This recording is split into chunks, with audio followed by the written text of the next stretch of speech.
문제집 7쪽을 보시면은 여러분들 최척전에 관련된 개관 표가 좀 나와 있습니다. 우리가 시험 대비 이제 들어간 이후로 한 번도 5명이 다 온 적이 없는 것 같은데요. 계속 들어가면서 지금. 다음 주에는 다 오겠죠? 네. 아니 그러면 민준아, 아니 내가 어제 연락했을 때라도 좀 나한테 연락을 했었어야지. 당연히 난 오늘 일찍 올 줄 알았잖니. 자, 최척전 보시겠습니다. 글의 갈래에다가 밑줄을 좀 하실게요. 한문 소설이고 군담 소설이며 애정 소설입니다. 사실 한문 소설이라는 것 자체는 그렇게 중요하지 않아요. 뭐 이런 거 알아서 뭐 하겠습니까만은 또 이게 또 선생님들이 치사하게 고기로 넣을 수가 있단 말이에요. 그러니까 알아두면 좋아. 한문 소설이야, 국문 소설 아니야. 군담 소설이라고 하는 것은 전쟁과 관련된 내용이 나온다는 거죠. 그래서 군담 소설은 뭐 알아두면 당연히 좋은 거고요. 사실은 뭐 군담 소설이긴 합니다만 최척과 그의 아내 오경에 관련된 얘기이기 때문에 애정 소설이다 이렇게 볼 수가 있겠습니다.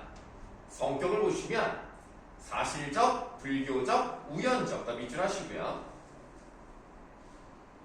이 글은 정유재랑부터 시작을 해가지고 그 이제 임진왜란, 정유재란 이런 얘기가 나오면서 막 헤어진단 말이죠. 그리고 역사적 사건을 이제 적절히 잘 넣으면서 이 있는 그대로의 모습을 잘 그려냈고 이 글은 영웅이 없어요. 그러니까 일반 평민들의 이야기가 잘 나타나 있기 때문에 도수를 부린다던가 비현실적인 내용이 그러니까 아예 없는 건 아니야. 그러나 잘 나오진 않습니다. 불교적인 성격이 있기 때문에 뭐 꿈에서 뭐 장육불이 나온다든가 아니면 뭐 이제 그 불교 신자가 나오기도 하죠. 그런 내용이 좀 나오고 우연적인 요소는 어쩔 수 없어요. 아무리 사실성을 띠고 있다 하더라도 어쩌다 보니까 만나는 경우들 많습니다. 시점에도 밑줄 좀 하시죠. 전치적 작가 시점이고요. 공간적 배경이 중요해요. 밑줄 좀 합시다. 조선의 남원, 일본, 명나라, 안남까지 이렇게 공간적 배경이 확장된다는 게 중요한 거예요. 왜냐하면 이 정도 스케일이 없어요. 그래서 이 글만의 특징이다 이렇게 말씀드릴 수 있습니다. 굉장히 공간이 넓게 확장되는 게 있고요. 자, 특징 첫 번째 밑줄 만남, 이별, 재회를 반복해서 구성을 하는데요. 이 글도 잘 보시면 만나고 헤어지고 만나고 헤어지고 만나고 헤어지고 이렇게 계속 반복이 된다는 거야. 예전에도 한번 살짝 말씀을 드렸었는데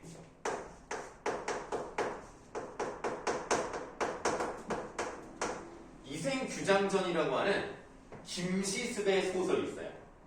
금오신화 5편 중에 하나인데요. 요 이생이 이게 무슨 뜻이냐면 이생이라는 것이 그 이씨성을 가진 성비를 말합니다.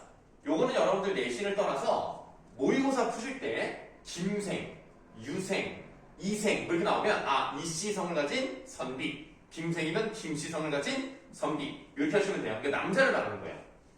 이 이생이 장이 담이야 담을 엿본 이야기가 바로 이생규장전입니다. 그래서 이 이생이 좋아하는 여자가 최씨예요. 이생이 최씨를 담장 너머를 이렇게 봤는데 뭐 시를 읊으면서 막 이렇게 자수를 놓는 게 너무 예뻐서 눈이 마주쳐요. 그렇게 해서 둘이 이제 뭐 시를 주고받으면서 결국 자유연애를 해요. 그러니까 이게 지금 배경이 고려시대인데 고려 때를 배경으로 했는데도 자유연애를 한다고 해서 굉장히 파격적이고 진보적입니다. 그래서 만나요. 그렇게 이제 서로 다 지내다가 이생 아빠가 그걸 알아. 그래서 이 이생이 고려 때 최고 교육기관이 뭐죠? 알겠습니다. 국학이라고 하죠? 들어는 보셨을 거예요. 국학에서 공부를 하는데 자기 아들놈이 공부는 안 하고 연애질을 하고 있으니까 화가 나네. 그래서 경상도 쪽으로 쫓아내버려요. 원래 얘가 이제 개성에 사는 애였는데 개경이죠 그때는. 살고 있었는데 이제 경상도 쫓겨나니까 헤어져.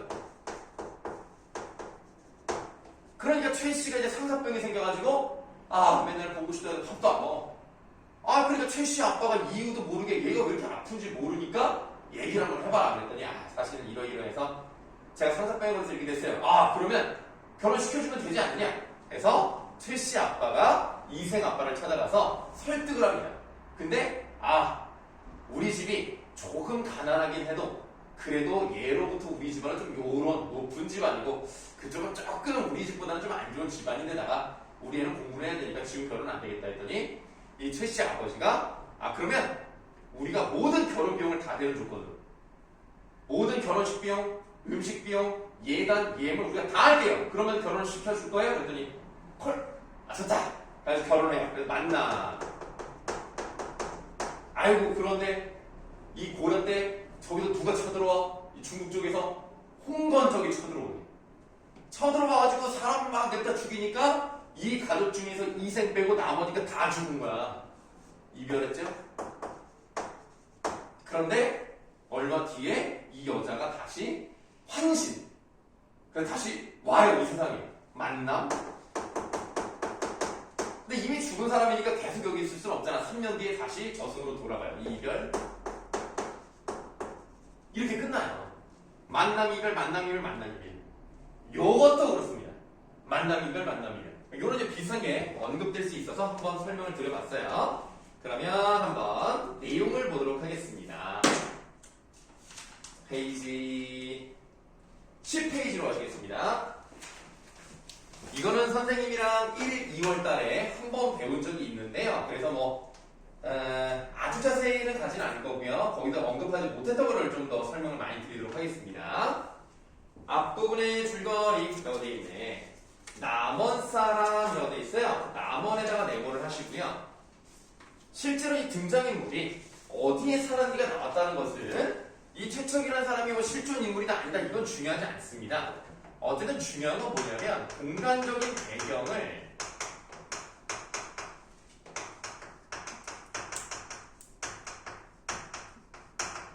사실적으로 제시를 했다 이거죠. 그러니까 이거 진짜 있었던 일인가? 라고 하는 현실감을 부여해.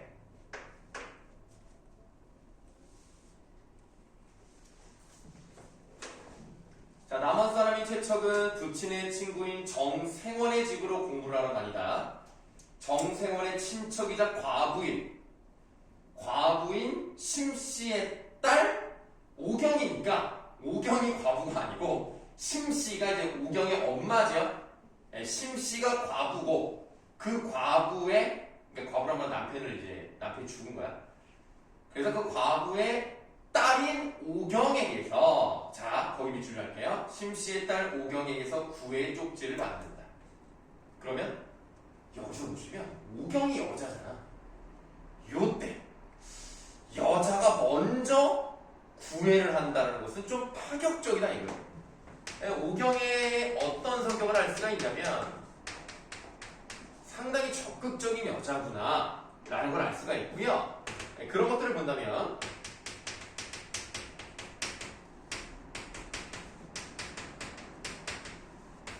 자신의 뜻에 따라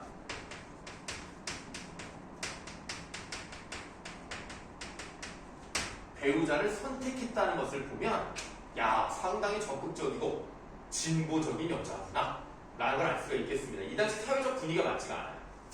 그러니까 지금 보시면 아까 이생규장에서 보시면 만났을 때 물론 이생이 먼저 이제 쳐다봤기 때문에 이루어진 거긴 하지만 둘이 서로 피를 주고받으면서 사랑을 나눴다는 얘기는 이런 것과도 유사성이 있구나. 자기의 뜻에 따라서 자유연애를 했다는 점이 비슷하구나. 이렇게 보시면 되겠고요.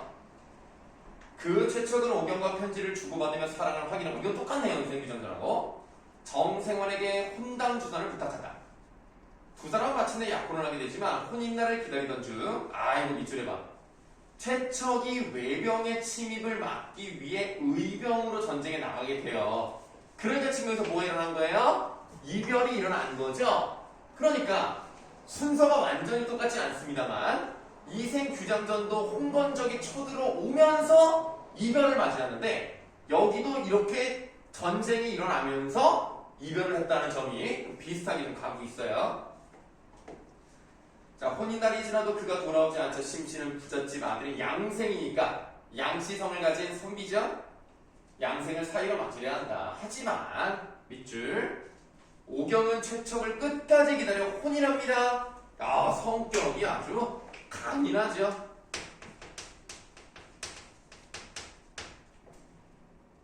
그리고 이제 굳은 의지를 가지고 있는 여자라고 보시면 되겠는데요. 그래서 결국 혼인을 했다는 얘기는 뭐예요? 또 만났다는 얘기죠. 만남, 이별, 만남까지 왔어요. 첫 아들 몽석을 낳아 행복한 나날을 보낸다. 그러던 중 정유재란이네요. 전쟁이 일어났어요. 또 헤어져요. 만남, 이별, 만남, 이별. 그래서 우리가 정유재란의 밑에 뭐 이렇게 쭉 두 줄 써 있단 말이죠. 거기 시대적 배경부터 미출하시면 돼요. 시대적 배경이고요. 친척의 가족이 헤어지게 되는 원인이 됩니다.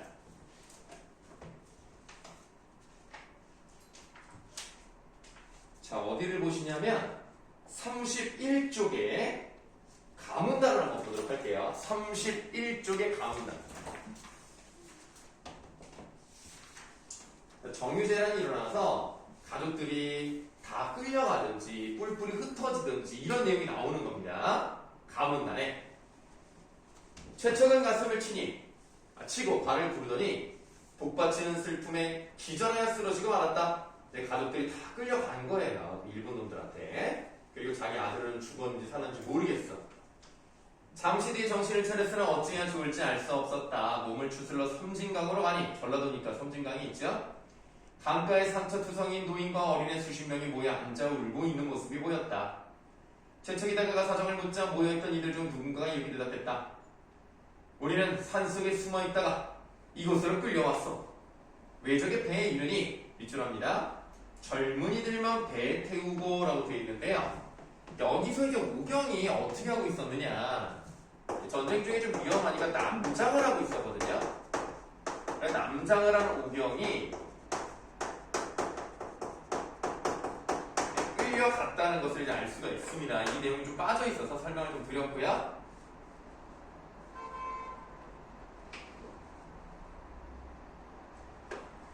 늙은이와 어린애들은 이렇게 칼로 찔러 내팽개쳐 두었다고.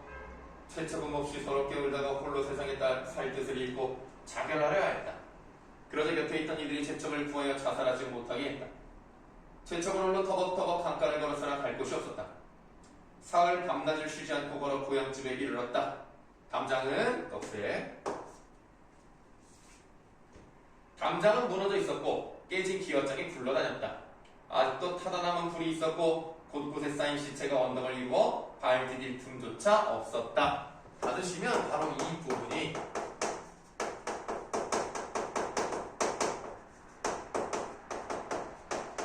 전쟁의 참혹함을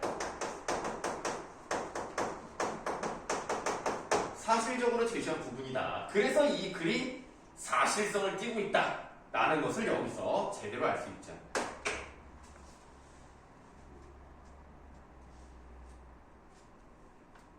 그러면 이제 앞으로 돌아가세요. 10페이지로 다시 가시겠습니다. 가문단으로 갈게요. 그때 마침 명나라 장수가 기병, 10여인을 이끌고 남원성에서 나와. 남원에다가 괄호하시고요. 우리는 이제 괄호를 하면서 이 공간적 배경이 어떻게 이동하는가를 중점으로 보도록 하겠습니다. 그래서 마르시 끼고 있었는데 이 부분은 이제 선생님이랑 같이 읽었던 그런 부분이에요. 자, 지금 보는 데서 두 줄 내려가시면 의탁할 곳 이렇게 되어 있어요. 의탁 밑에 뜻이 있으니까 그것 좀 밑줄 좀 하세요. 어떤 것에 몸이나 마음을 의자에 맡긴다고 어려운 단어는 아닌데 가끔 이렇게 고전소설이 나오면 단어 뜻을 물어볼 때가 있어요. 그래서 이 정도 그냥 읽어만 보세요. 외울 필요까지는 없습니다. 자, 그래서 이제 의탁할 곳 없게 된 자신의 신세를 하소연한 뒤 중국에 따라 들어가 은둔하고 싶다고 말했다.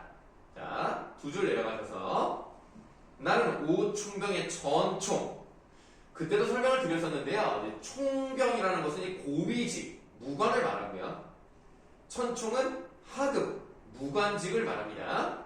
그래서 오총병의 천총 여유문이라 하오. 자, 여유문 메모하세요. 결국 이 사람이랑 같이 가고, 결국 이제 이 사람의 도움을 많이 받기 때문에 이런 사람을 뭐라고 하죠? 조력자라고 하죠. 조력자로서 도움을 준다. 그래서 하죠? 자, 5줄 내려갑니다. 이윽고 최척에게 말앞길을 주어 자신의 진영으로 데리고 갔다. 최척은 용모가 빼어나고 생각이 주도면밀하대야. 그 주도면밀 밑에도 밑줄 좀 하세요. 주의가 두루 미쳐 자세하고 빈틈이 없다. 자, 주도면밀하면 말타기와 활쏘기를 잘하는 데다 문장, 글도 잘 써요. 여유문은 이런 최척을 매우 아껴서 한상에서 밥을 먹고 같은 이불을 덮고 잠을 잘 정도였다며 신의가 굉장히 두텁다. 얼마 뒤 총병의 군대가 명나라로 돌아가게 되었다. 여유문은 최척을 전사한 병사 한 사람 대신 명부에 끼워 넣어 국경을 통과하게 한 뒤 요흠 여기 바로하세요. 자, 공간의 이동이 있었지요. 중국으로 가는 거예요. 다음 쪽. 자, 이 글이 워낙 방대하기 때문에 여기 지금 10페이지 부분은 최척이 이제 어떤 일을 겪고 중국으로 가게 되었는가가 설명이 되어 있고요. 11페이지는 좀 다른 얘기가 나와요. 이에 앞서라고 되어 있으니까 최척이 중국으로 가기 전에 있었던 일을 설명해주는 부분입니다. 이에 앞서 최척 일가가 외적에게 붙잡혀 섬진강에 이르렀을 때, 섬진강 바로 하세요. 그때 일이다. 외적은 최척의 부친과 장모가 늙고 병들었다 여겨 감시를 소홀히 했어요. 감시를 소홀히 했으니까 빠져나갈 수 있다라는 얘기를 밑밥으로 깔아줬다는 건데, 그럼 이 기억 부분에서는 이것을 왜 굳이 먼저 보여주느냐면, 뒤에 보면은 최척의 아들인 몽석이를 만나게 되거든요. 그 몽석과의 재회를 위한 장치로서 깔아놓은 겁니다. 그래야 도망갈 수 있고, 그래야 몽석이를 만날 수 있으니까. 두 사람은 외적의 감시가 태만한 틈을 타 갈대숲에 몸을 숨겼다. 외적이 떠난 뒤 마을을 돌아다니며 구걸을 하다 연곡사에 이르렀네요. 연곡사 바로 하세요. 그런데 연곡사 승려들의 방에서 밑줄 아기 우는 소리. 그럼 당연히 아기 우는 소리는 누구야? 몽석이 울음소리니까. 이것 때문에 이제 몽석이를 만나게 되는 거죠. 자, 아기 우는 소리가 들리는 게 아니다. 심씨가 울며 최숙에게 말했다. 어떤 아이 울음소리기? 우리 손주 소리와 똑같을 거야. 근데 보통 울음소리는 다 비슷하지 않나? 난 이거를 듣고 그걸 맞췄다는 것도 정말 대단한 것 같아. 자, 그 다음 밑줄. 최숙이 급히 문을 열고 들여다보니 과연 몽석이었다. 야, 이럴 수가 있나? 고전 소설에 어떤 특징이 나왔다는 거죠? 우연성이 나타났다는 거죠. 아니 하필 도망가서 영국사를 갔더니 거기서 얘가 울고 있네. 참. 자, 최숙은 우는 아이를 품에 안고 한참 어루만졌다. 잠시 후 최숙이 승려들에게 물었다. 이 아이를 어디서 데려왔어? 혜정이라는 승려가 앞으로 나오며 이렇게 대답했다. 밑줄. 제가 길가리 시체더미 속에서 울음을 듣고 불쌍하여 거두었습니다. 일단은 애가 버려진 채로 울고 있다는 것을 봤을 때 전쟁의 참혹성을 알 수가 있고요. 여기서도 마찬가지로 하필 어쩌다가 또 만나게 됐지, 우연성이 또 한 번 나온다고 생각하시면 돼요.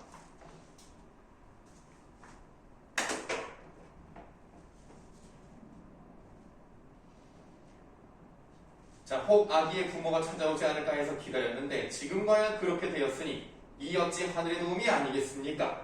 천우신조란 말에다 동그라미 하세요. 하늘이 돕는 것을 천우신조라고 하고요.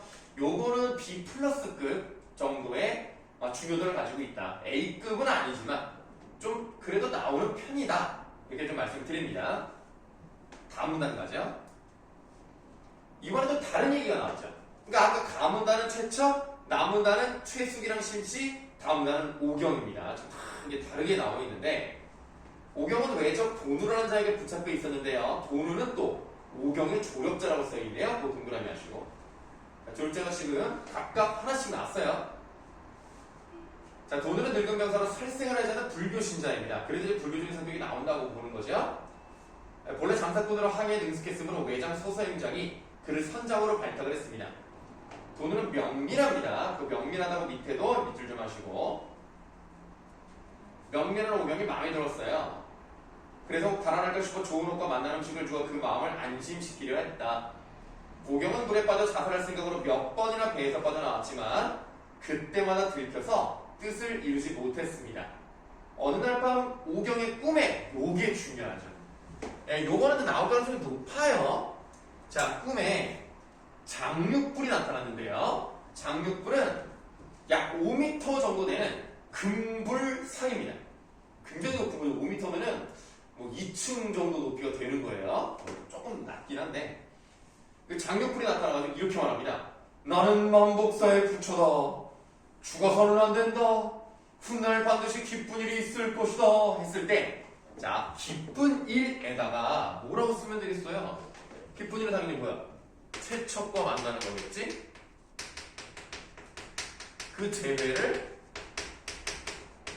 암시하는 거야. 뭐 기쁜 일 이거 말고 뭐가 더 있겠어.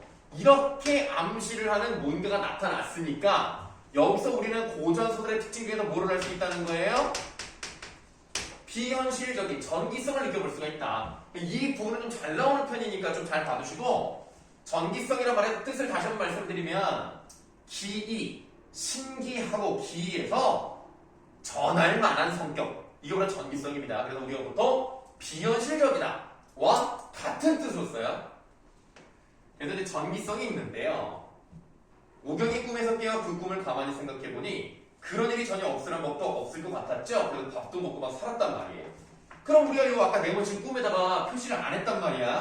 이 꿈이라는 것은 이 꿈을 통해서 결국 잘 살려고 마음을 먹었으니까 첫 번째 꿈의 기능은 뭐냐면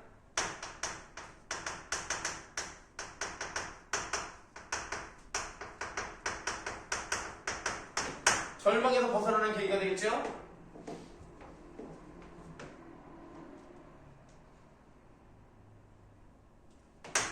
두 번째는 요거랑 연결되는 건데요.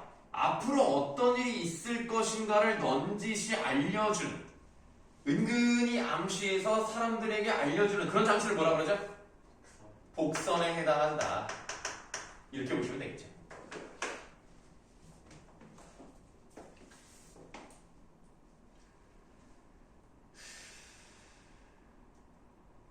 태서는 지금 온 지 한 30분 정도밖에 안 됐지만 다른 두 학생은 지금 50분 넘게 수업을 하고 있기 때문에 잠깐 쉬었다가 하도록 하겠습니다.